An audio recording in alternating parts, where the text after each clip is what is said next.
এই বাংলাদেশকে যদি আমরা একটা মদিনার রাষ্ট্র বানাতে পারি, ইনশাল্লাহ কালকে গাজওয়াতুল হিন্দ হবে ওটার জন্য রেডি আমরা ইনশাল্লাহ।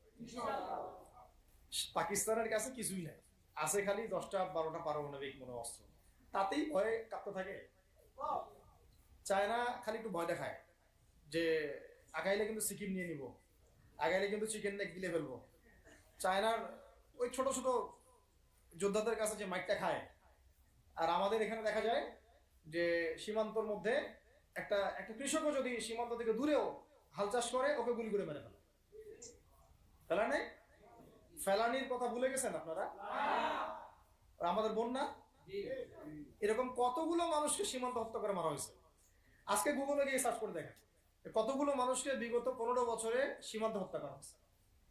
তো এখানে আমাদের স্বাধীনতার প্রশ্ন আসে না, এখানে গণতন্ত্রের কথা আসে না, সার্বভৌমত্বের কথা আসে না, না, বরং তারা ক্ষমতার জন্য ওদের কাছে ইমান বিক্রি করে দিয়েছে।